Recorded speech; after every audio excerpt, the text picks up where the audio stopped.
are to talk about professional wrestling. Nobody knows the whole story, so I'll tell you. How about you, Jason? Oh, this is like a murder room. This is great. Lots of black sex magicians out there, right? And look down like, what the fuck? We're gonna just do it this way and nobody's gonna stop us. I want to show that a real champion has to do things for the community, for your people, for other women. In this business, what you sell is emotions. If you manage to get people invested, you did it. That's for sure some videotapes. It's time for another MMMshow.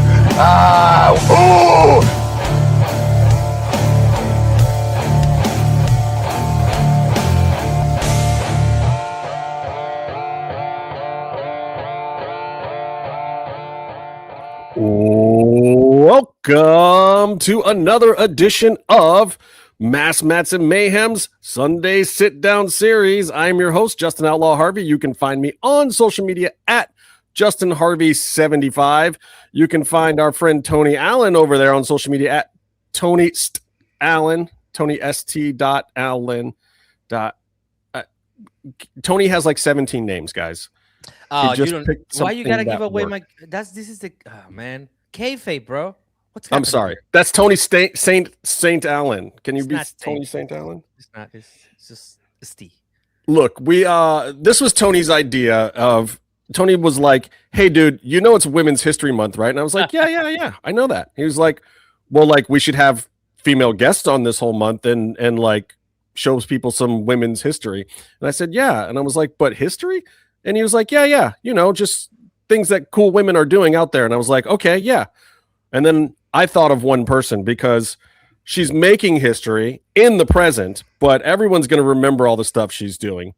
She's a brilliant artist from here in the Cleveland area. And yes, she is very connected to wrestling in the strangest fashion, because who would have ever thunk that you could get yourself this knee deep in the wrestling world just by clicking a couple of shots here and there, but you can.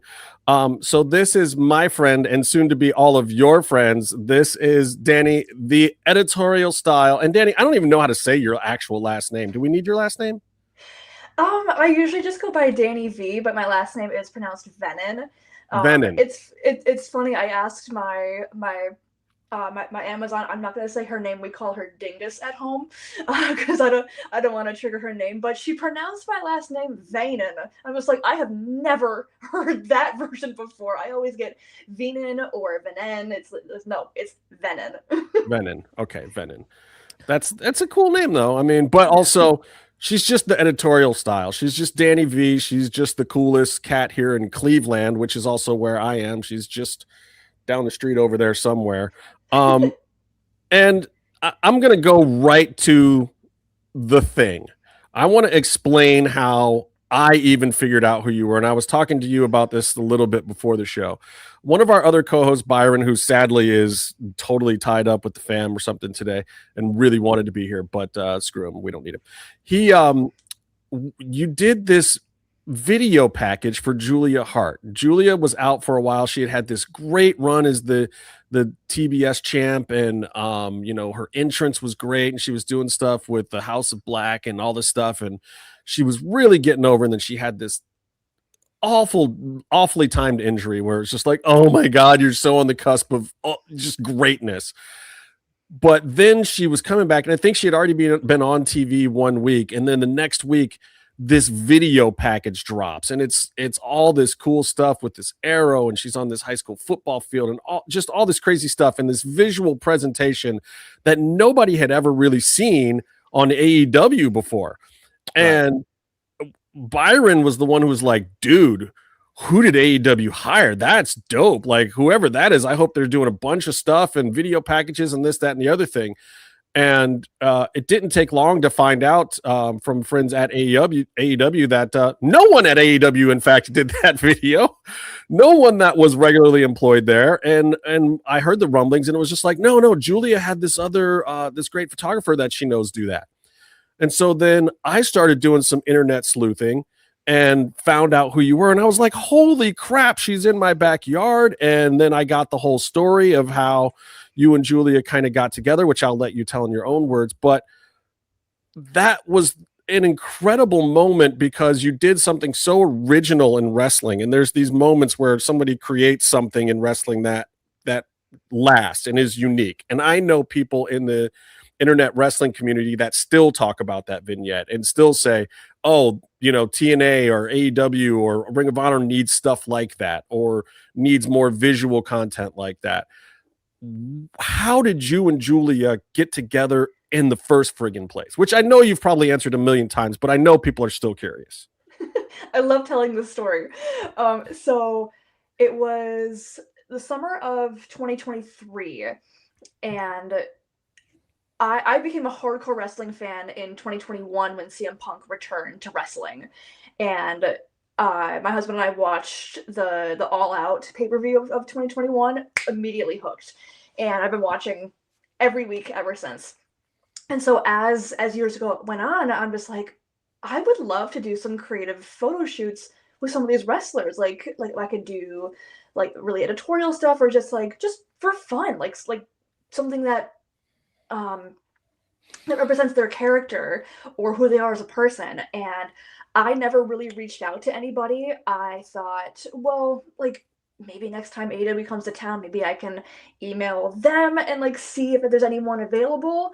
But then it was completely just out of nowhere. Julia had followed me on Instagram, and I was like, what? Like she's still one of my favorites, and today, like she's one of my best friends. Like I absolutely adore her.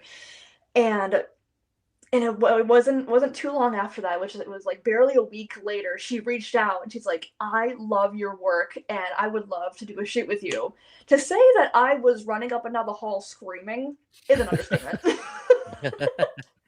I was losing my mind because I'm like, holy cannoli, I'm going to be doing a photo shoot with one of my favorite wrestlers. And like this soon into being a wrestling fan, like did not even expect that to cross over at all.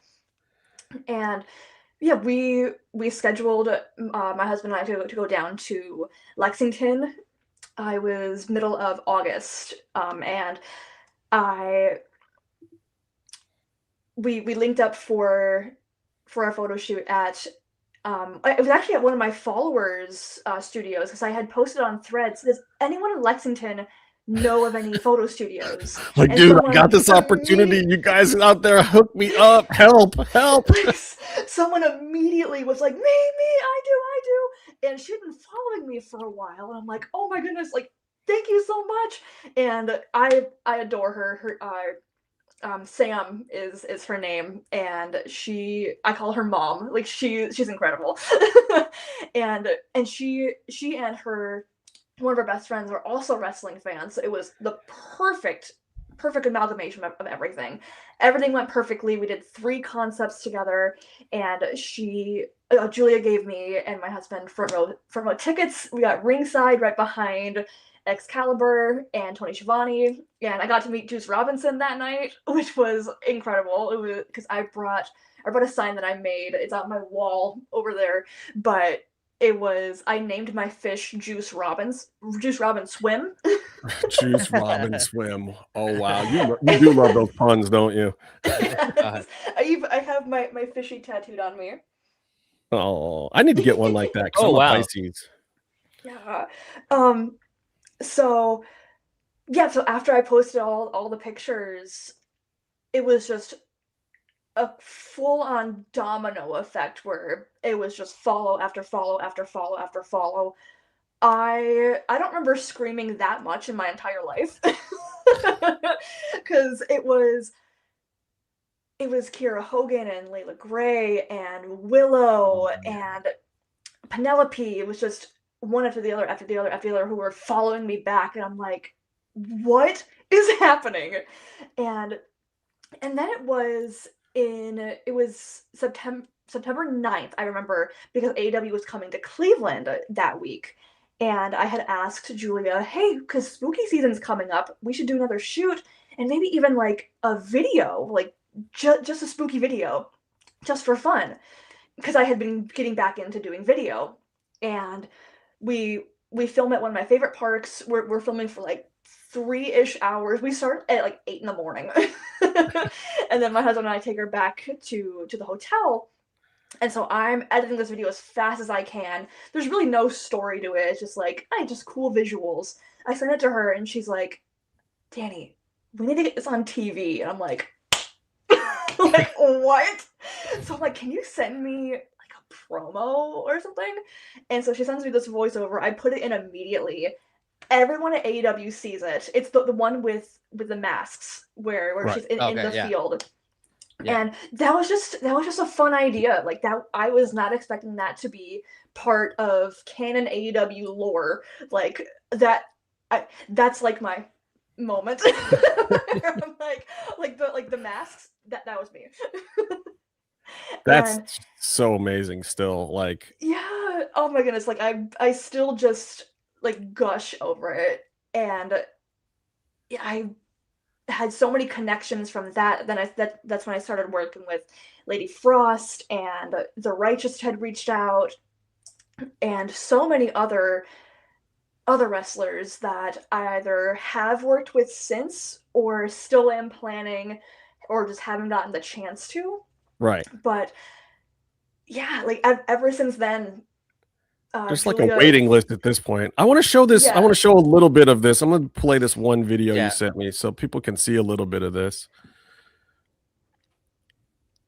I took the audio out, by the way, because I don't, probably with copyright strikes because there's music in there. But like this is already a who's who, and you see some of these video moments that she's created with some of the talent that here. Is so cool.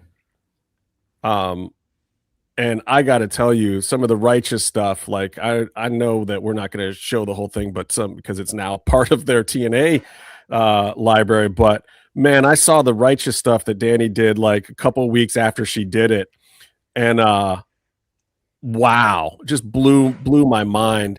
One of my favorite things that I've seen you do was that stuff for the Righteous, and it seems like you haven't like pigeonholed yourself into a specific thing with these videos that you're doing for wrestling talent. Like, how do you keep mixing up the ideas? Is it coming from the talent? Is it coming from you? How do you get different imagery for all these guys? Like, you have a style. Like, I could look at it and be like, yeah, that's Dani V. That's the editorial style. But at the same time, all of these packages are totally different. Like the Leila Grey thing looks like, Marilyn Monroe thing. And then like, the Julia thing is kind of creepy. And then the Righteous stuff is super trippy. And like everybody has kind of their own unique stuff in this video world. How are you guys coming up with this stuff? It's definitely a mix between their visions and my visions. And everyone that I have worked with, and my husband has even said this, is that one of, if not my biggest strength, is being able to understand someone's vision, even if they don't have any kind of visual for it. Like last night, I was on the phone with Kylan King for like almost 2 hours, and she was telling me that this. She was telling me that this idea, and she's like, I have no idea how to bring it to life, and she's like, it's so hard to say over text, and so she was talking, and we weren't FaceTiming, but I wish we were, because I was like, I really wish we were FaceTiming, because you should see the devilish smile I have on my face, because I know exactly how to bring this to life. And yeah, it's because I come from just a love of filmmaking. I grew up loving movies, loving like all things visual media. Like I knew ever since I was little, I wanted to be some kind of visual artist. I remember in 4th grade, I wanted to be a computer animator, and then I wanted to be like an author, and then I remember it was 2004, 2005. I remember I had this dream where I made this movie. It was a Lego movie that I made. I was 10, and I woke up and I'm like, I want to make movies. And so that was like the beginning of it all. Okay, so doing this video thing isn't totally out of your realm of expertise, because you're more a photographer than a videographer, right? But you do both. I do both. Yeah, because Okay. video and photo are very much very similar. Because with photography, you tell a story with one image or like a couple images, and then with videography, you tell a whole story from beginning to end. Yeah, but see, you say that, but I've produced thousands and thousands of hours of television, and I can barely take a picture of my kid standing in the kitchen for prom. You know, like I'm a terrible photographer. I'm trying. I'm learning, Danny, but I don't know that they're necessarily inherently tied together, other than the technical aspects. Like, I'm not going to mess up my ISO, and probably the same tools. That's what you're saying. Yeah, saying. you know, I could light the scene probably, but I don't know. My creativity in the video world with a shot is so much different than what I could ever do photographically, like what you do. Yeah, it's because I always remember just being a very visual person, and like even when I was really, really young, I remember watching all the classic Disney animated movies, like especially Hercules was one of my favorites growing up. Hercules? Really? What do you I mean? love Hercules. What do you mean? It's great. Ricky Martin? Come on, bro. Come on. Get up. I'm just from a different age bracket. Hercules has the best Disney soundtrack, hands down. In college, we watched Aladdin and we hated Hercules. Oh. Aladdin was our jam. That was. Yeah, I think it's been underrated for a while. Okay, Justin, this is my show now. Get out. You want me? I can kick him out if you want to. That's fine. But I remember it was at the very beginning of the song Zero to Hero, where it's during the beginning of that high note, and the camera is like, it's that low like sweep where it's like a very slight tilt, like a very slight Dutch angle. I remember being so young and being like, that is my favorite shot in animation ever. Like, and also like right at the end of A Whole New World in Aladdin, where they're in China, and you see the dancing dragon and all the fireworks. I remember just absolutely loving that shot. So I've always just had an eye for just beautiful shots in cinema and in TV shows, and just like all things art. I try to do something different with my photography, with my video, and I'm all self-taught with it too. Like I'm always, yeah. I was going to ask you. So where did you learn all this stuff? I'm going to put some of your pictures on the stage here too. Where did you learn some of this stuff? You love this one, don't you, Tony? Yes. This is crazy. So Look at this. Like I just watch like YouTube videos and TikToks, and also just learning from my other fellow creatives, like with so many of my other friends who are photographers. And yeah, I've never taken a professional class or like gone to college for this or anything. I don't have a degree in it. Like my You don't? No. Like, I would assume you had like some kind of master's degree in photographic editing, because people don't understand too. Like, so this shot is kind of an editing composite here, right? Like all this stuff wasn't happening in the photograph, right? The chains were real, and I'm pretty sure I added that lens flare in post, as well as the sparks, but everything else is real. Okay. Oh, you mean the guy is real? No, I'm kidding. No, Brian Page is not real. No, I'm kidding. No, that's what I'm saying. Yeah. He's a machine. Wow, this is beautiful. And there's Blake Monroe, who was, right? Is that Blake Monroe? Mm-hmm. Mariah May? That was when she was Mariah May in AEW. Mariah May. Yeah. And there's who's that? Britt Baker? No, I just thought the yellow and black. Come on, man. No, don't do that. This is one of my good friends, Peter Antonio. You might know him. He's the psychic comedian. Yes. This is actually from my Zodiac series, because he's a Leo, and all of those concepts were a mystery. Everyone went into them blind, and so I wanted to represent Leo's very bright and cheery and like not like loud personality, but very just like you know someone's a Leo, like Right. And so yeah, just little gregarious, but like very jovially gregarious. Yeah. Mm-hmm. Most of the Leos I know, at least. Yeah, and all those balloons are real too, like that. So the balloons are practicals. Thing. Okay. Yes. Yeah, I especially ordered 15 balloons from Dollar Tree. Wow. Which, by the way, Dollar Tree, now that Party City's gone, is the best place to get balloons, people, and they're cheaper than everywhere else too. Now, who's this in this photo?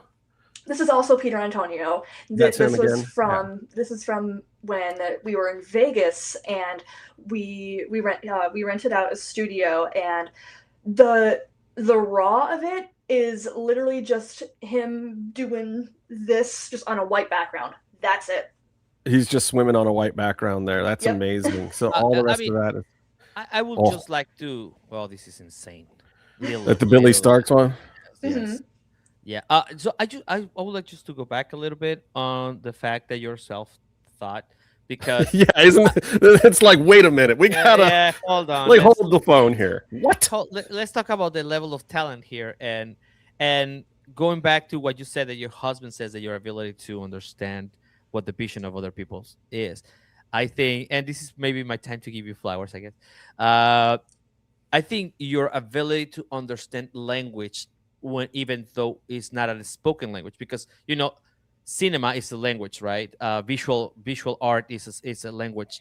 I think that is your strength in overall, because you mentioned at one point, I wanted to be an author, right? So you wanted to write.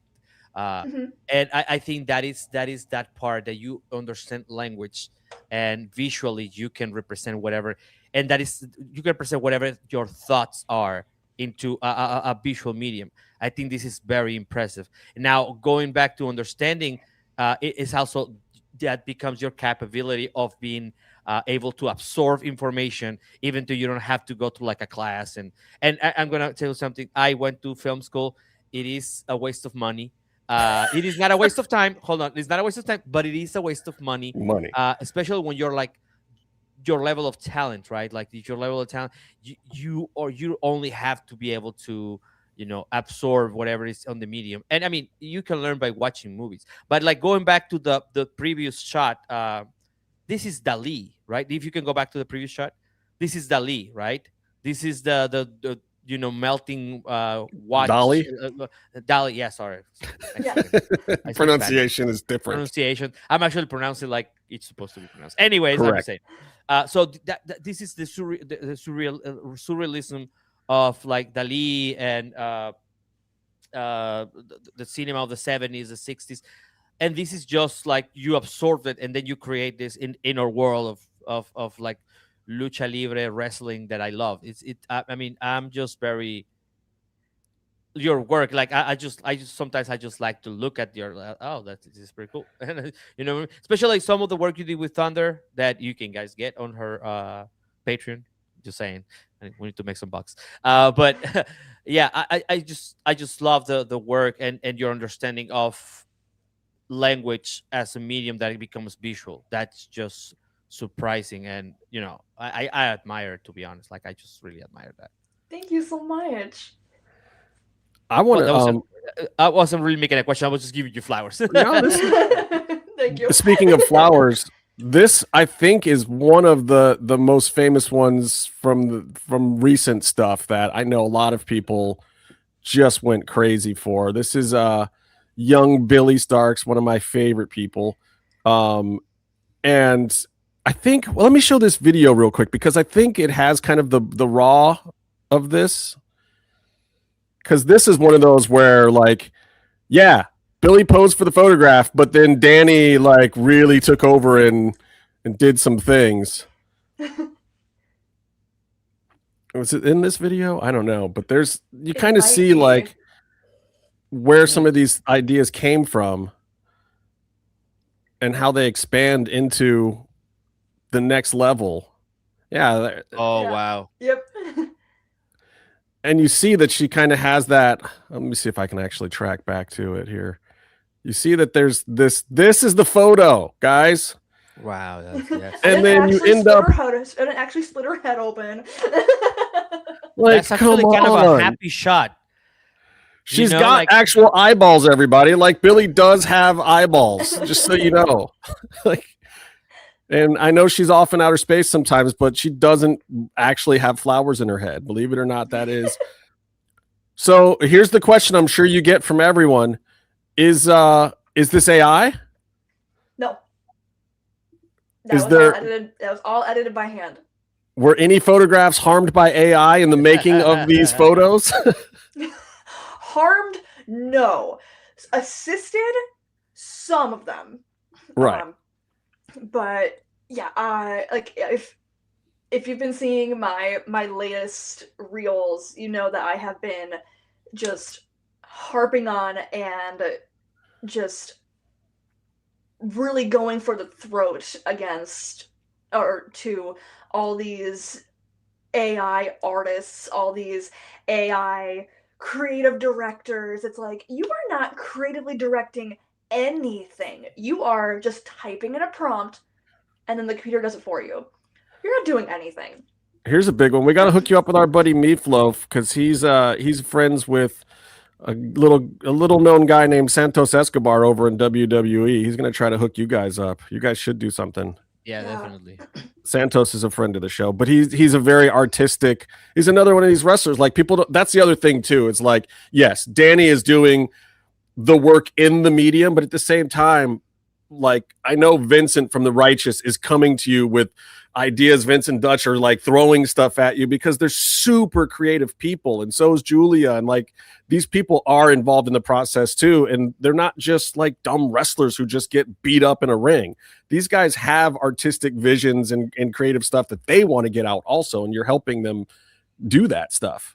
Yeah, and Julia is one of the most creative people I know. Like she directed all of those videos that we did, like that whole series of it was the football field one, the one of her in the bedroom with the phone, and then in the woods. Like those were all her ideas, and I think we had like 3 separate FaceTime meetings of just brainstorming ideas and like figuring out what to do, and we spent 2 days 2 days in a row working on that. Like we got an Airbnb together, and she even slept over one night, and yeah, like we filmed everything it was August of 2024, and then it didn't air until almost the end of 2024.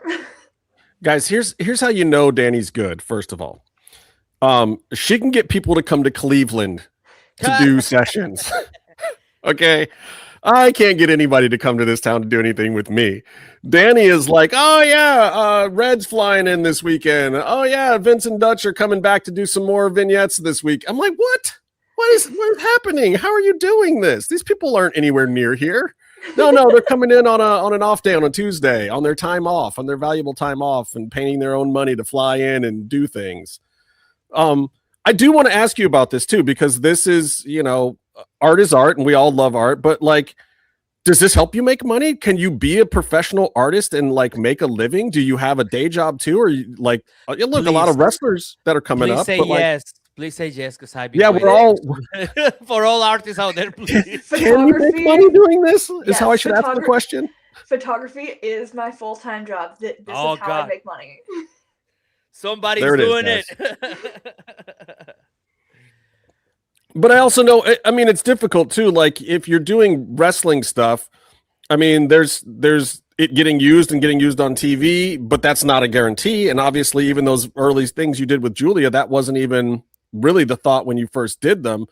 Like, is the process any different to try to see it on TV when wrestlers come to you? Is it just to do it on their own, or are they hoping to get it on TV, or is it being commissioned? Like, you don't have to get all into your personal side of it, but like, I know for a fact, having helped out on certain things, that there's levels to it. Sometimes it's like somebody does get brought in from the outside to help with something. Other times it's you did something on the outside and then it gets used. Like, how does the process work for you? So now, well, going back to when Julia and I first started working together, and then we did all the her return series videos, and then I worked with The Righteous on that first set of videos, which we filmed. It was in December of 2024, but then it was put out by them when they were released at the beginning of May. So those videos had been on like the back burner for a long time. Those were originally supposed to air on AWTV. Right. But like but then they just weren't getting used for whatever reason. Yeah, that has nothing to do with you, obviously. Right. But like I don't want to spill anyone else's tea, but right. But no, things change. It's wrestling. There's politics. Things happen in the back. Like it is what it is. We get that around here. No, we know. We know. Yeah. But yeah, it was the day after that they had asked for their release, and they messaged me. They're like, "Hey, like you probably saw the news that we're no longer with AEW, and tomorrow we are gonna put out our first video." And they still say to this day that them posting all those videos by themselves has gotten them more over than since like their whole run with AEW. Because they're freaking great. Like if you guys haven't seen this stuff, go over to what is it, Vince's website and check it out. Really amazing stuff that I was blown away, and I got to talk to Vincent and Dutch a little bit about it on the Jericho cruise, and that was kind of during the time when they didn't know what they were going to do with the stuff yet. And I was just like, yeah, Danny gave me, I got a chance to see some of that stuff. And they're like, it's so cool, isn't it? Like their whole demeanor changed the second I mentioned it. Because otherwise they're just kind of like on the boat and they're trying to figure out what, like we'd all just gotten on this thing. And, all the talent's kind of trying to like, who hasn't been on it before. They don't know what the hell they've gotten themselves into. They're just like, it's the Chris Jericho cruise. What the fuck? They're just like, then they get these itineraries of things that they have to do. Like that's how you get a free ride on that ship, guys. If you're a talent, they hand you an itinerary. You're working, by the way. So they're just like looking at their sheet and whatever. But then I mentioned that, and Vincent especially, just like his entire demeanor changed. You would have thought he was a completely different human being. All kayfabe is gone, and he's like a kid in a candy store going, oh my God, they're so good. We can't wait to do something with them either on AEW or we'll put them out ourselves. We don't care.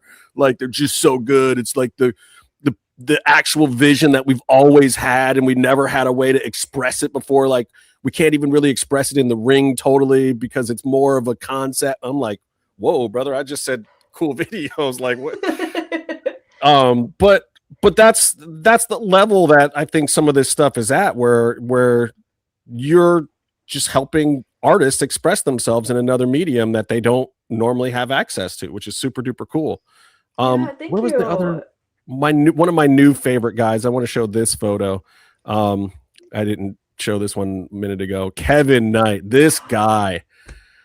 I love Kevin so much. If you people don't know the Jet here, first of all, nicest, most genuine guy in the world. And like when he came into AEW, I was so worried. I was like, oh God, he's gonna get 2 matches, and then the roster's so big and awesome, he's just not gonna get noticed. And no, he's been a trios champ, he's been in the tag picture, he's been in those Tony Khan's $400,000 boogeyman matches or whatever the heck they are. Like, and then I heard he was doing some stuff with you, and I was like, okay, because Danny's got an eye too. Did he approach you, or were you like, Kevin, come see me?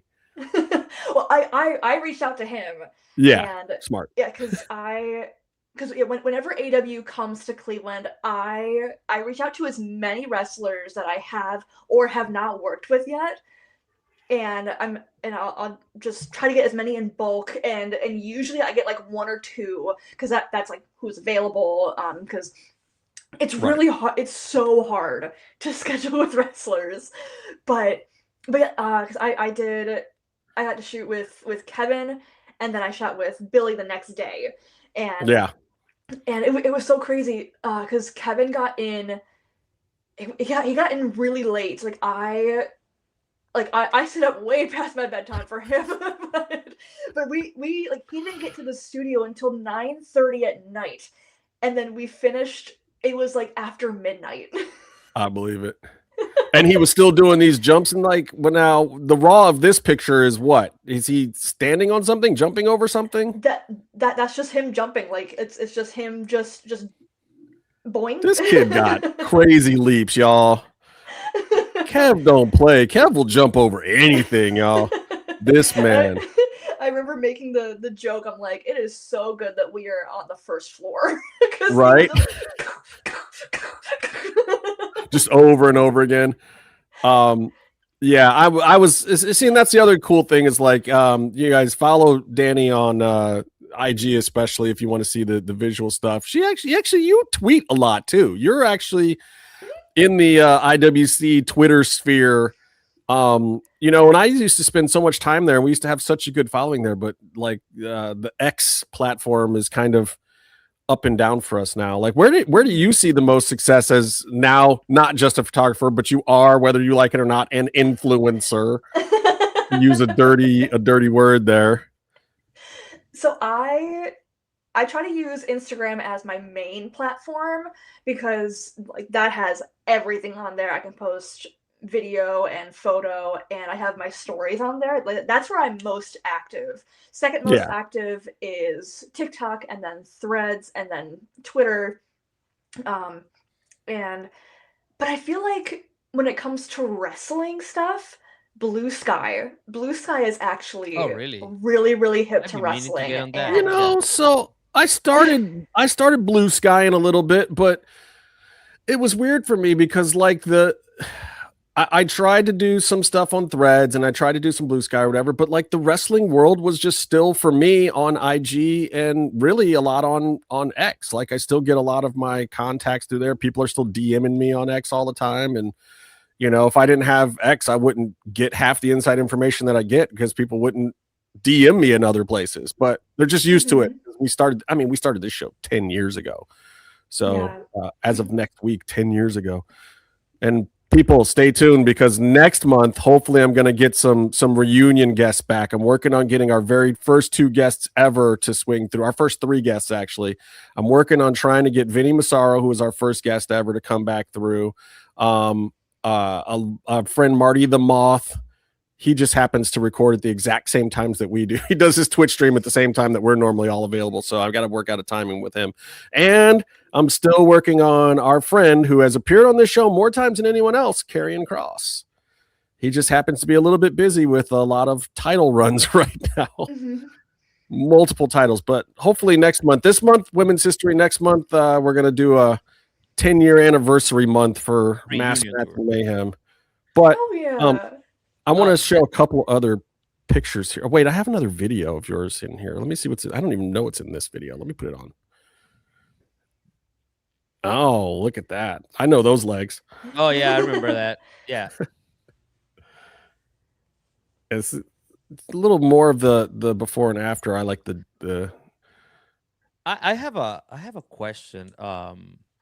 Like we talk about the fact that you can actually make a living out of this, but you know, and I'm gonna give myself some, but as artists, you know, I've been an artist, visual artist for an active one for almost 12 years now.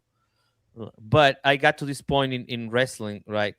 Started working on wrestling, and it's like for me when you know I do things and then I have a little bit of like my words on TV, like the delivery of something that I wrote got to be exactly how I wanted it to be. What is the feeling for you when like you have a video right on television and then you have that direct influence on a storyline or in the presentation of a wrestler, or you know just have that like you have I know well it's behind the scenes because it's not like you're on it, right? But like how does that feel for you? Is that more gratifying than like, here's $2,000 for your work? Is that the reason why you do it? Like, I know we all need money because bills, but is that the reason behind it? Like, as a fan of like wrestling and lucha libre, is that how you like? Oh my God, yes. Yeah, it's I don't know if I could say or like do my usual like signature reaction here. I might have to go over there to do it because it's very loud. No, I get it. But... She's gonna do it. Just fine. Like, like oh my God.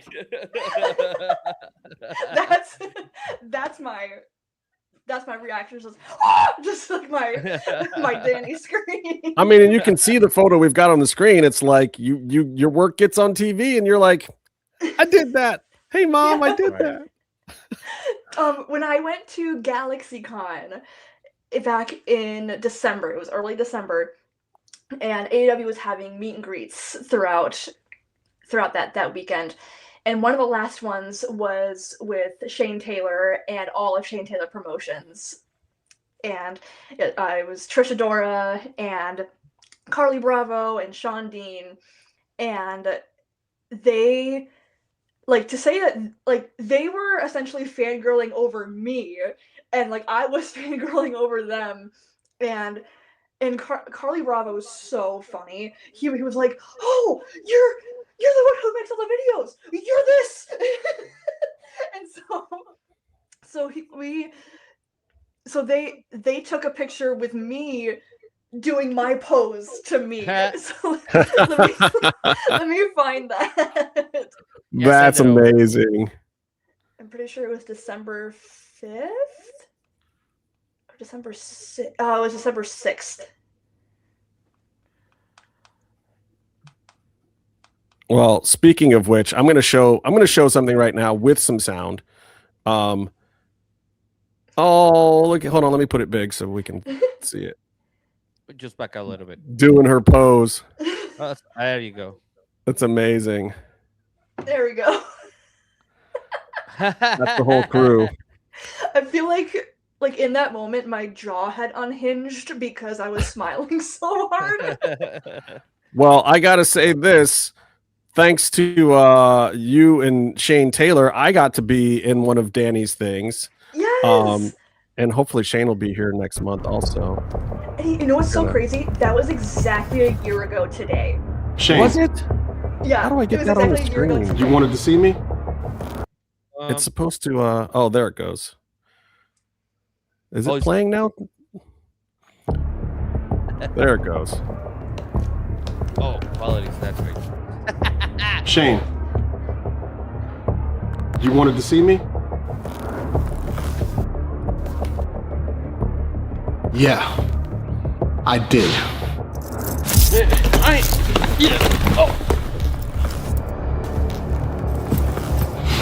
Shane, no. It's a simple concept. You fight when I tell you to fight.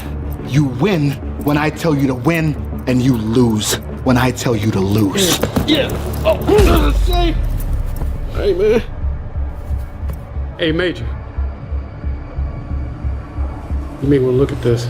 In our top story today, protests have erupted around the city over the highly controversial Shane Taylor Promotions fight team. The baddest man in the Ring of Honor is known for his revolutionary rhetoric, as well as his violence and aggressive ideologies, have citizens concerned about what the group will do next. Those protesting are also being met by STP supporters, saying that the group is exactly what is needed in today's society, and is a great example for those who really want to change things. What you want to do?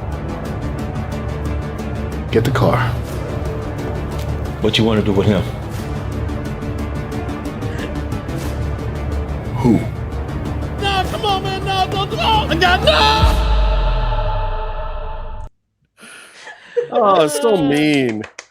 So mean.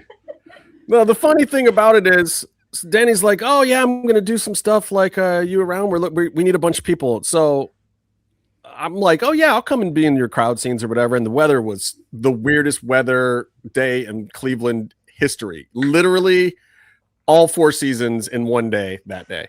like it snowed and hailed, and then it was a nice sunny day, and then it rained, and it was fall, and leaves fell down, and then like it snowed again. It was ridiculous.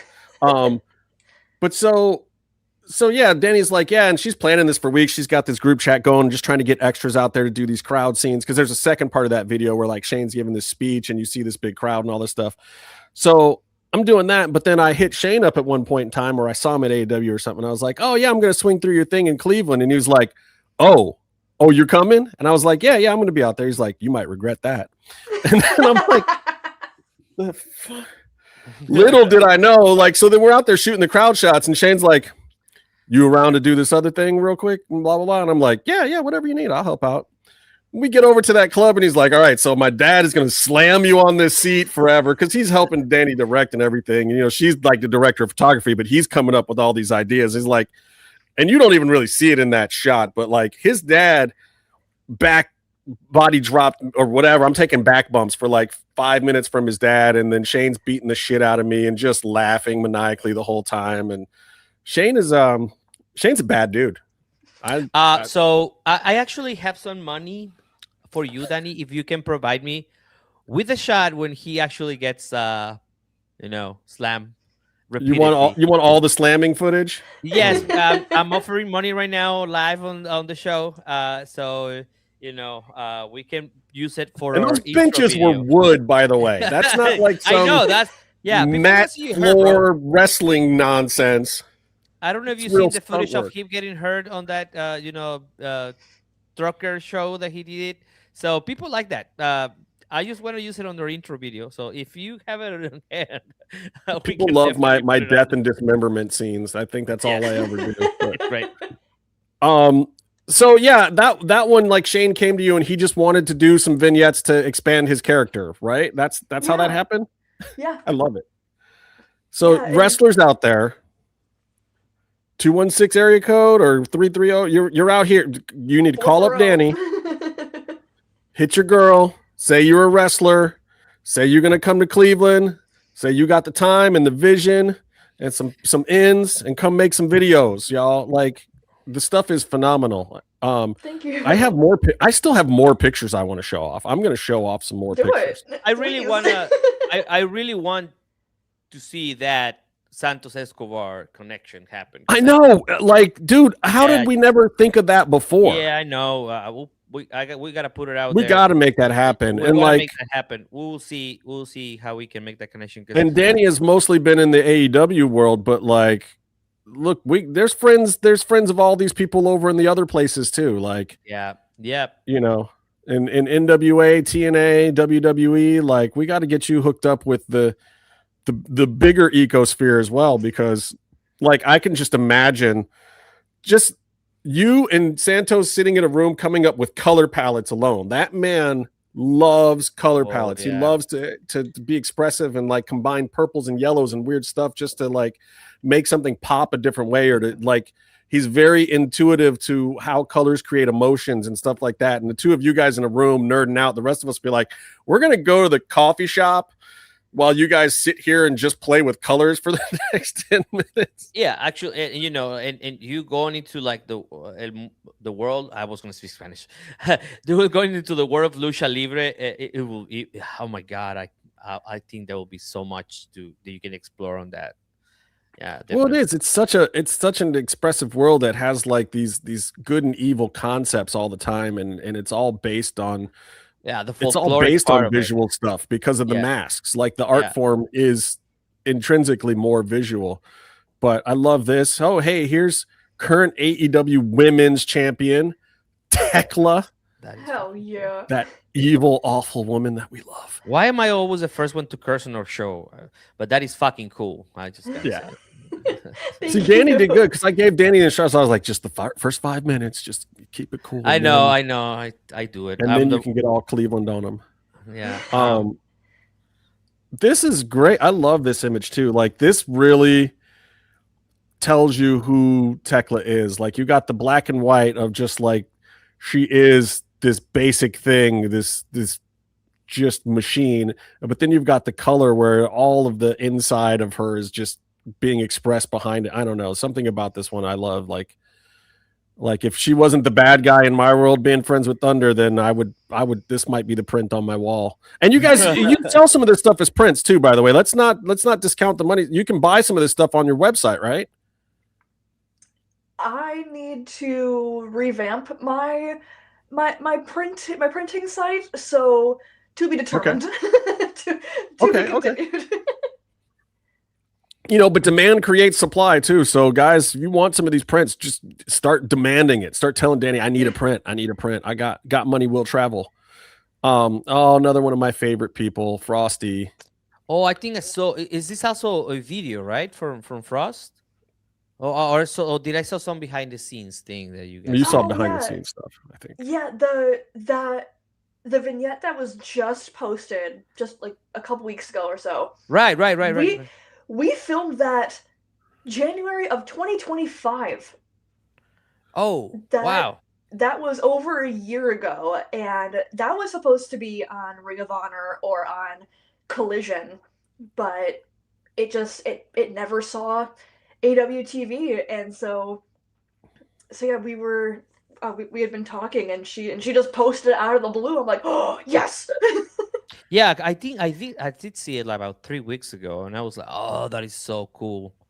Thank you. Yes. Well, yeah, and that's also because she is now moving on from AEW to other things, I believe. So she wanted to put out some stuff. But Frosty is the best, and she's so much fun. I love her so much. She's also one of my best friends. Yeah, she's great.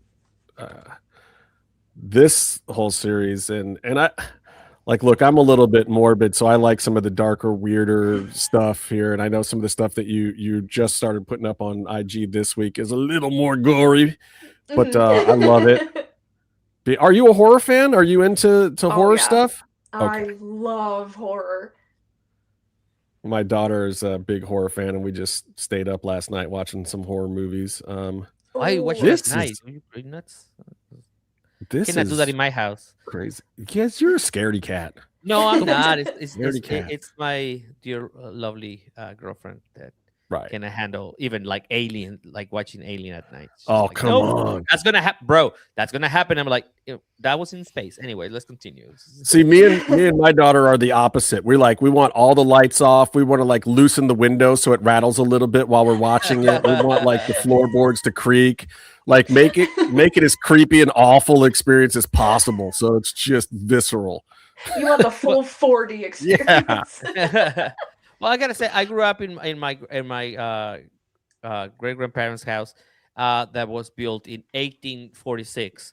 So the house. So you got all that built in. Yeah, that was experience. The house was experience. Just watch whatever you wanted. What was the one we watched last night? We watched like Dead by Dawn or something, where like Dead by Daylight. Dying over and over again or whatever. Yeah. It was great. Yeah. Any movie that has that many kills in it, I was like, yeah. But like they were creepy too. Like especially the second batch of kills, I was like, ooh, what? Ooh, I don't like this. This is scary. Let's watch it again. Like on this shot. Like hold on. Like on this shot. Okay, I'll leave this one. So where, like evidently there is a conversation you had, right? But where does your like inspiration comes from? Like, I mean, because right now, and I know I might be getting like, crazy here, but there's a little level of Tarkovsky on this thing. Like, I know I'm just being a super nerd, but there is that this is like Russian, impressionistic era of filmmaking, just like for me, right? Because I spend a lot of money going to film school, so I should take some out of it. But like, how does this work for you? Like, how does your like creative process works? Because like again, my girlfriend will say something like, you just spend 30 minutes on Amazon looking at stuff trying to buy, so that it forces you to create something, right? Like, oh, I want to buy all this stuff, and there's like, I need money, then I create something. How does that work for you? How do you get to that point? How do I get to the point of like you have an idea, and there's like, oh, I'm gonna put I'm gonna put a house on fire on somebody's head. Like, how does that even? It's not even. Yeah, it's a full on Hangman Page house here. It's like on fire. Yeah, that's what I'm saying. Like, how does that like? Yeah, that's the way we're doing this right now. See the things that Hangman That's the inspires in direction- people. That's the direction I want to take this to. Like, how? So my biggest key is because my most successful photo shoots are when the model or my client comes in completely blind about it, because I host photo shoot roulettes where What? all you know is just like you pick a number of whatever theme it is, and then you don't know what the concept is until the day of the photo shoot. And Wait, the like, model or the photographer or both of you? the model. Yeah. The model doesn't know. Okay. Yeah, Gotcha. the model does not know. And so with this is one of my photo shoot roulettes. There was, because I built 3 different house heads. That one was a full on, like, yeah, it was like a helmet. There was one where it was like a head picture cut out. I'm still editing those, so those will probably come out like later this week. And then I built like this full on, it's like a good, like almost 2 feet tall, this giant, like fairy tale looking house. It's very like Willem Dafoe-esque. Okay. Like, Right. If you look up the photo of Willem Dafoe with the house on his head, just think of that, but like very fairy tale, very like nursery rhyme-esque, like it's like a right angle house. Yeah, I built all those houses myself, just out of foam. And this was the last photo that we took, because I had just gotten a new smoke machine that the company PMG, I think it's PMI, I think is the company name, but they sent it to me because they want me to create content with it. And It's just a little one that is like a small like it's PMI. It's like this big. PMI. They have the Ninja PMI, Pro yes. little. I've used the Ninja Pro smoke machine on shoots Yes. before. Yeah, Yes, so That's the bigger this- one though, but they have little ones too. Yeah, the one I got was a little handheld one, and so this photo is 2 photos stitched together. So she is holding the smoke machine in her hand, putting it under the house, and just letting the smoke rip just for like a good 30 seconds to get as much of the smoke as she Outside. can, like, yeah, all out. So I'm shooting that, and then I'm like, okay, now drop it, and she puts it down and then holds the house, and I'm shooting that, and then I put those together, and then that's when in post I had added the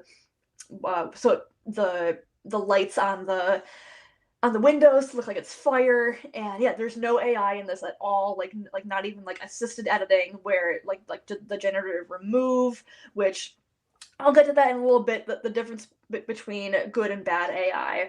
But yeah, and I even edited this same photo like the exact way, but exclusively using the generative remove and fill tools to show that like it doesn't really matter exactly how you're working, as long as like you're doing it. Like you're using the tools that are provided, and the photos look exactly the same. Yeah, this one was one that the next one here. Speaking of which, don't ever show this to Hangman Page. Don't give him any ideas. Him or Swerve for that matter, like the arsonist and the home invader there. Tempted murderers. Anyway, but like, yeah. How do you go from a photograph to this, like conceptually and editorially? Like, was this the idea when you went in to take the photograph? Mm-hmm. Okay. Yeah, wow. So yeah, this was the vision, concept. The nuclear explosion was projected behind her for reference. Oh wait, and hold also, on. So this is practical then. Like digitally practical, yes. Okay. I mean, yeah, but you're projecting the image. Oh, what the hell? Yeah. Yeah, I was projecting the image on the backdrop. That way I had a visual reference for where I wanted her head to be, where I wanted the top of the mushroom cloud to be. Right. And yeah, and so in editing, I brought that same image in digitally and then just brightened it up, made sure it matched up. and I use a little bit of the generative remove tool just to edit out the edges of the dirt that was on the floor, to remove her feet that like her feet were up. Yeah, like just to remove. Oh, because she's and lying blend down with her out. feet kicked up. Yeah, that's right. Yeah. I've seen the raw of that. Oh, okay, Yeah. okay, I get it. Yes, yeah. Yeah, so using the tools that are provided for me, even though yes, it technically Gen AI, but I'm using it in a way to blend the whole photo together. Like, because this, like, 98% of this photo is all real. Like that. Like No, that obviously the I fact didn't that set you off a nuclear projected the explosion, image just but- to have a, just to have A a reference. I was Yeah. just like, oh damn, that's just crazy. But see, this is also part of why it's good that you didn't necessarily learn the old way, because you know, when I was doing recording engineering, you would learn certain things and then you would get stuck in like, no, this is the right way.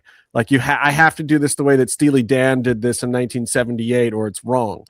That's not the case, you know, and it took me a long time to learn that, like, Jimi Hendrix wanted his guitar distorted more, so he took a number 2 pencil and poked holes in the speaker of his amp. That is not technically the right thing to do. Guess what, though? It is absolutely the right thing to do, because now we listen to Foxy Lady and we're all like, dude, that guitar sounds awesome. And that's because he jammed a pencil in the speaker. Like, but you have to think that way artistically sometimes. And if you've been taught too much sometimes, you go down the route of how it's been done before and not the route of, I want this, what can I do to make this? And that's the better route. And if it's using a tool that's been used before, great. If it's making it up as you go, then great. Speaking of images, like, this woman is ripping open her stomach to let out the butterflies. Yep, she has butterflies in her stomach, so she's releasing everything. Just letting them go. That's I'm going to assume the butterflies are not practical in this photo.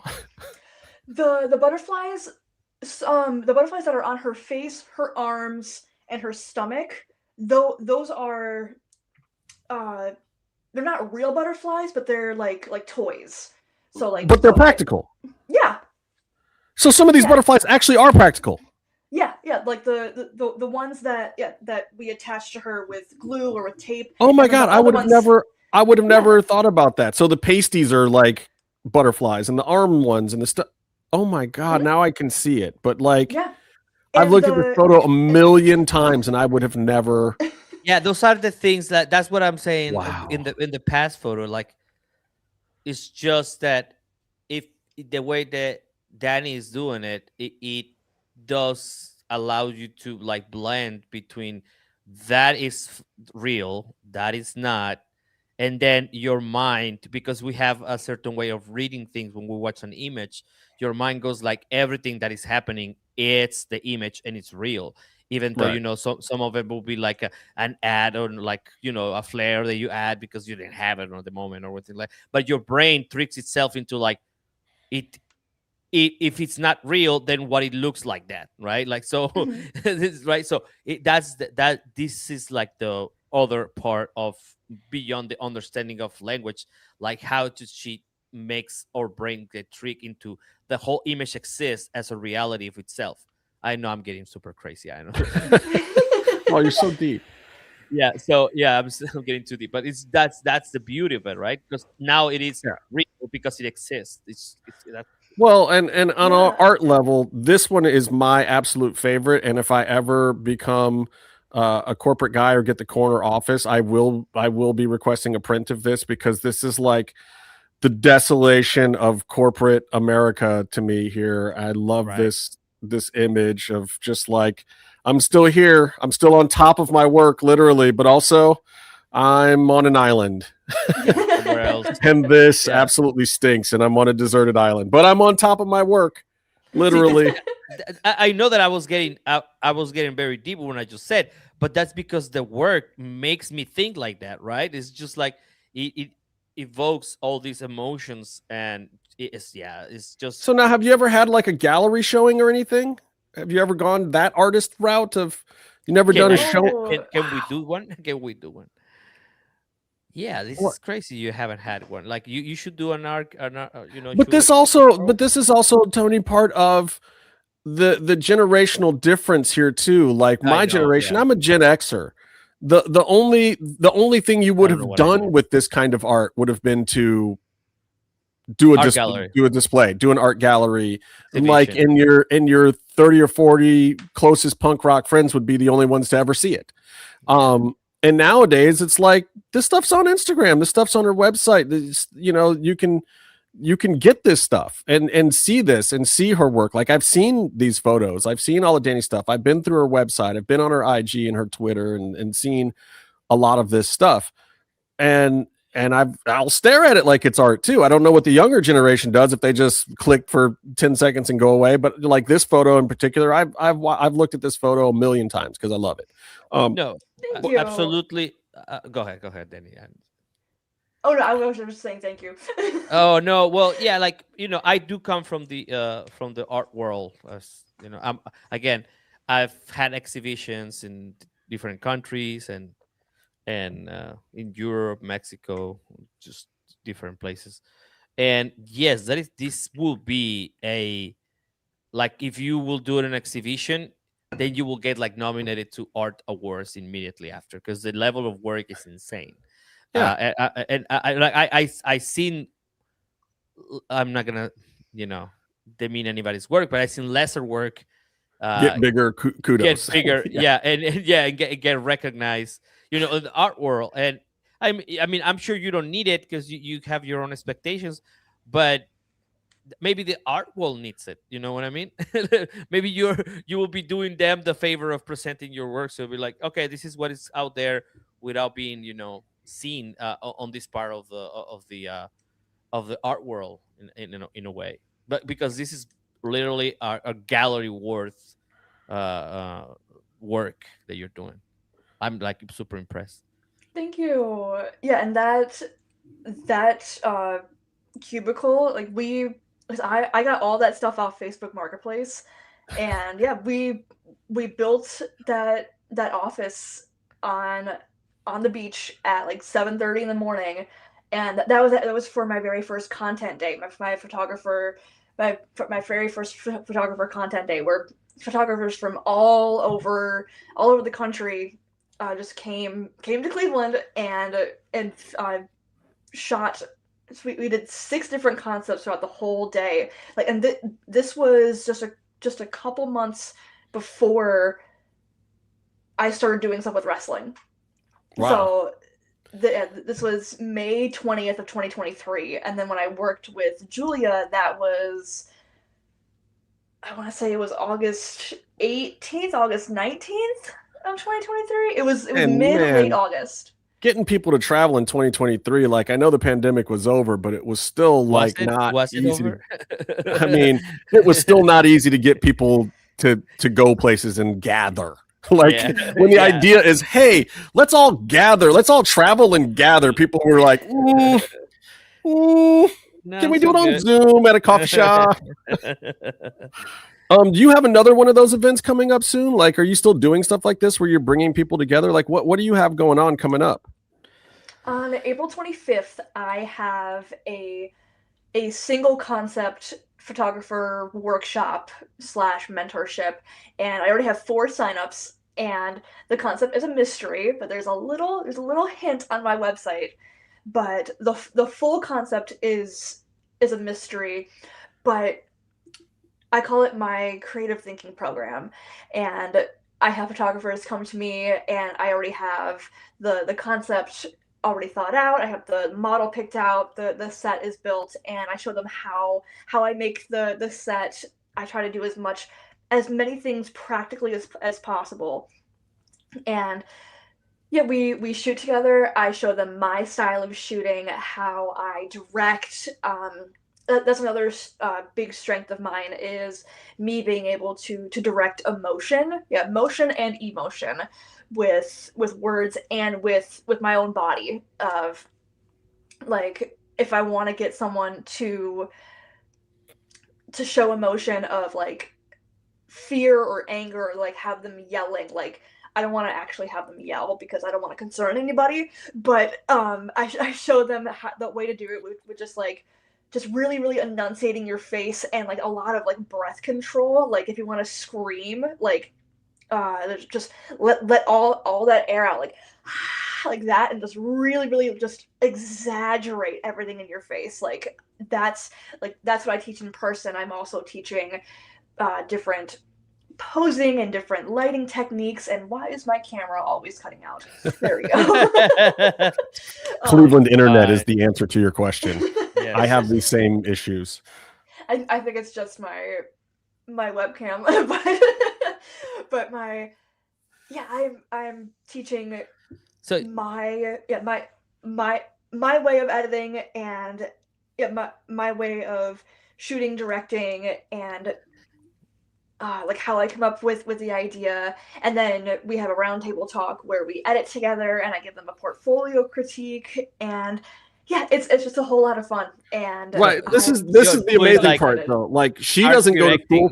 She doesn't go to school for this stuff, yet she's the teacher. I love it. This is the beautiful part. She's talking about like one of the most complicated things in directing, like directing film. That's that's actors directing. Actors directing is the most. Sorry, my English is failing me right now. It's just that the most complicated part of it, because it might even create a conflict between you and the actor when you decide like, no, I think this is where you should go, but you already have like a feel for it. That's crazy. She's great at it too, and I've seen Dani do it the way that, you know, it takes certain personalities, and Dani does it with kind of this bright presence where as a director, you're never questioning whether or not she wants what's best for you. So she has that upper hand. Like a lot of directors, you can tell like, okay, do they want me to do this because this is what's best for my performance, or do they want me to do this because this is what's best for them and what their agenda is? Like with Dani, you're never questioning that from her directorial style that I've seen. And that's, you know, that's kind of a superpower, you know, being a director and producer myself and doing TV. It's like when I do, especially those cooking shows, I have that day to get people who have never been on camera to get comfortable being on camera. And like you work with a lot of newer models and people who haven't really done a lot of posing and stuff like that. And these wrestlers, they do some photo shoots, but it's different than what they're trying to do with Dani, where you're conceptually trying to do something. So it is like, you have to have a crash course in psychology and directing and art directing all at once with this person that has no clue what you're talking about. And you have to develop a shorthand in seconds. But I've seen Dani do it, and she's great at it. And she does it with this upbeat personality and the smile and the fact that the person knows instantly that she genuinely cares about how they're going to be presented. Mm-hmm. That's the trick, right? Yeah. And I will never force anyone to do anything that they're not comfortable with. Like if I can tell that that's right, guys. She'll never force you to be killed by Shane Taylor. So you wanted to? This is getting weird now. No, no. I was just trying to help out some homies from Cleveland. That's what I wanted to do, but that's fine. What happens, man? I see how it goes. No, go ahead, Dani. I didn't mean to cut you off. I just have to tell jokes every now and then. No, you're good. But if I'm working with a new model, or I can tell that like they're stepping out of their comfort zone, or if I know like their style of modeling, but I don't know if they've done like this style, like I will always ask like, hey, are you able to do this? Or hey, are you comfortable with doing this? Like I will always give them options. And it's so funny. Like my husband and I have this running joke, that this inside joke of like, one of my superpowers is I can get people just naked in front of me. Like people are just really comfortable just being naked in front of me. Like when it comes. No, I get it. I'd do it because I trust you. Like it's weird. I don't know why or how you have that power. You do. You're one of those people where it's like, oh no, it's art. It's fine. Yeah, and like, cause I like you. The trick is like one of the tricks is like just don't make it weird. Like Right. literally, like you Don't just be weirdo. don't be creepy, don't be weird. Like that is bar zero. Like that. Right. I would trust you to do it because I know that you would paint out the love handles for me. This because Danny is such a great editor, you know that at the end of the day it's still going to be fire. But I mean, I've seen you do stuff with models that are not, what you would typically consider supermodel shape or whatever, and they seem infinitely comfortable with you in doing that stuff. Mm-hmm. Yeah, and that's a skill. And also just hyping up the model, like, because being a photographer and editing so many different bodies, like it has completely rewired my brain. And I'm like, everybody is beautiful, like all bodies, all faces, like everybody is beautiful in their own special way. We have just been so like blindsided and what's the word, like so accustomed to all this fakery, to all this Photoshop, all this these skewed images of what is considered perfect in society, especially with women. Like, right. I mean, like, unfortunately, when it comes to like how women are, like what makes women so beautiful, and like the beauty standards, like it really does stem from pedophilia. Like that's a whole other can of worms there. But it's infantilization just of it. Yes. Yeah, and like the beauty is in youth and not in that whole like, issue. What do old cis white men find attractive? Like, right. 12-year-old boys. That's the answer. Just saying. But anyway, but like having this like one ideal body of just like you have to be skinny, like you have to look a certain way, you have to be a certain whatever size. Like, no, absolutely not. Like, what makes anyone beautiful is just being themselves. Like with me, for example, like I grew up thinking I was the ugliest person on earth. I had zero confidence. I was constantly comparing myself to people in magazines, on billboards, and I'm like, damn, I don't look like them, so that means that I'm not pretty. I'm not beautiful at all. I was also but my vision of myself was skewed at a very young age, because I wasn't allowed to talk highly of myself.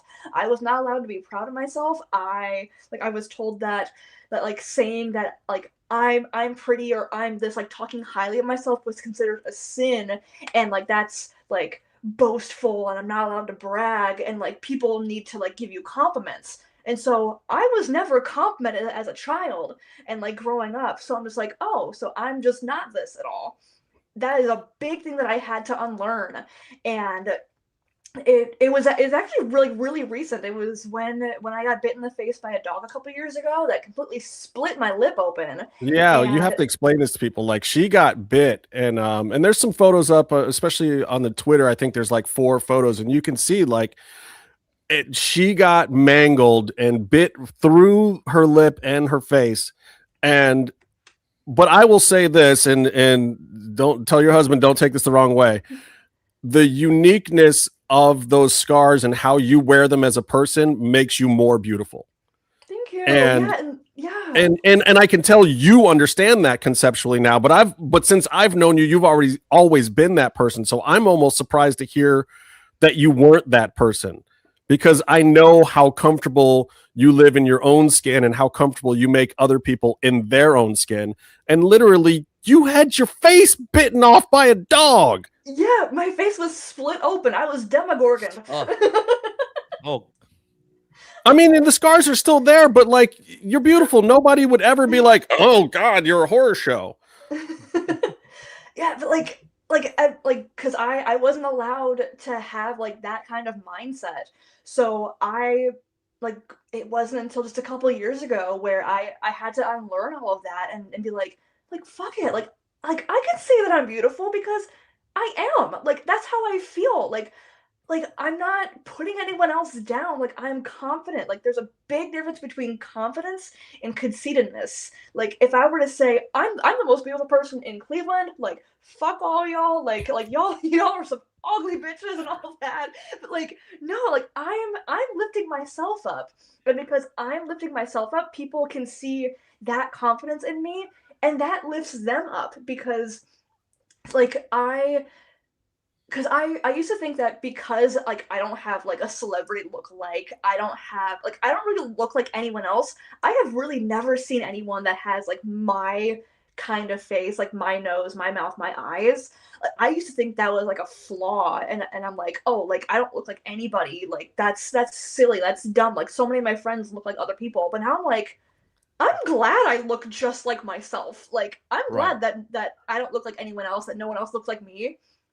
Because You're lucky. There's 7 million of me and about 5 million of Tony. in different accents. Different nationalities, but I have so many doppelgangers where people are like, dude, I saw you in Taipei the other day. I'm like, no, what? You're lucky. You are very, very unique. So I have to ask you this, Dani. This is my last question for you. But it's the most important one. What is the future for Dani? Where do you want to see yourself? Are you going to stay in this wrestling world? Are you going to keep doing more stuff with these wrestlers? Is it to have the big gallery show? What do you want your legacy to be with your work and who you are as a person? I just want to create. Like that's what I was put on this earth to do, is just create and spread joy through my creations, through my personality, just me being me. And I would love to get to do bigger and better things. And I mean, not like better, but like I would love to just grow my craft and grow my connections and just have fun creating stuff. Like I'm not a super spiritual person, but I started talking to or asking my tarot cards that I have that I actually got for a photo shoot a couple years ago, and like I never really did anything with them. But then when my friend, I think I've gotten a reading. I got a reading like a month ago, and then like a year before that. And like it was all like so accurate. And so this was just a couple weeks ago. I had asked the cards, what is my fate with AEW? Because I would love to be like somewhere on the payroll or like contracted in for like 6 months to a year, like see how that works. Or like just being able to just like have my name in the company somehow, like right. And so I'm shuffling the cards, and I let the cards fall out by themselves, because that is like the most genuine way for them to give the answer. And if I can remember correctly, I'm pretty sure it was the Magician upside down, the 7 of Wands, and the 10 of Cups. And so I translated all that, and that was, I have a lot of potential, I have a lot of ideas, and so much to bring to the table. But if I jump the gun right now, like this year, and go full force with AEW, I am going to be so burnt out. I'm going to be just completely drowned in work, and it's not going to be fun. So I need to continue or just start small with smaller wrestling companies. And that's what I've been doing with Exodus Pro, with EC3. I saw that. I forgot to mention that earlier. You did the photography at the most recent Exodus Pro event. How did that go? That was so much fun. Because I did exclusively video for that. And because I did all of EC3's most recent videos, and he's been such a huge cheerleader for me. Like he's like Cleveland homies. That's Cleveland homies. We're buddies now, and he's like, I'd love for you to do something with the company, to do like not like a commercial, but like a promo for it, just like to really get the word out there, but like add my Dani flair to it. And so that was my first day of filming the show. I almost got squashed twice, 4 times actually. I almost got killed. I know who we got to hook you up with. I got to hook you up with my homeboy Tusslemania, Roland Lugo, right. who also does a lot of that stuff. And believe me, there's plenty of work, so y'all won't be stepping on each other's toes. But he does a lot of Sammy Callahan stuff. Yeah. And he'll tell you where to stand and not get crushed. Yeah. But he does like a lot of the same stuff. He does photography and he does like vignettes and he does work with the smaller companies and has been working his way up. And he's another guy that it's like I could see him, doing some other videography and finding a place. But they should use you guys. Like I've seen, like, look, if Jeremy Borash can come up with vignettes, you guys should be working somewhere too. Like he's not the only guy that can do these things. And I think you guys have a more visual approach than he ever did. But I love the Exodus Pro stuff. I got to get to the next one. Let me know when the next one's happening so I can get my butt out there and be cheering. And people are gonna be like, why are you cheering for the photographer, douche? Cheer for the wrestlers. Like, sorry. Thank you so much for joining us, Dani. Like, everybody find her on the socials, Editorial Style on the IG machine. What are you on Twitter? You're something different on Twitter, right? It's editorial Dani, because the editorial style I think was like 1 letter too long for Twitter. Brutal. We had Allison Kay on the show a couple weeks ago, and she's still stuck on IG with Sienna from her TNA days, and they won't let her change it. That's right, yeah. Oh no! Like it's such a nightmare getting handles, but you got them. Editorial Dani on the X machine. Everywhere else, it's the Editorial Style. Find her, look at all the stuff. If she starts selling prints, buy them. Support the wrestlers that you see in her photographs too, because they're all homies. Buy my merch. Good with my hands. That makes one of us. And we got one more coming next week for you guys. We have one more woman of great power and authority in the world of wrestling. La Princesa Tiffany Nieves is going to grace us with her presence. At least that's what she says. We'll see if I can. She says I got to call her people, and her people got to call my people, and then her people's people are going to call my other people, and then Greta's going to come and whatever. We'll see if Tiffany shows up or not, but she's supposed to be the final representation of feminine power. She hates me, guys. I'm just saying, like, Tiffany hates me, but hopefully next Sunday she'll be here. And Dani, thank you so much for stopping by. And I think this is going to be, our audience is going to love this. Everybody keep watching, subscribe, ring the little bell down there, do all of the things. And until next time, stay calm and stay in the mix.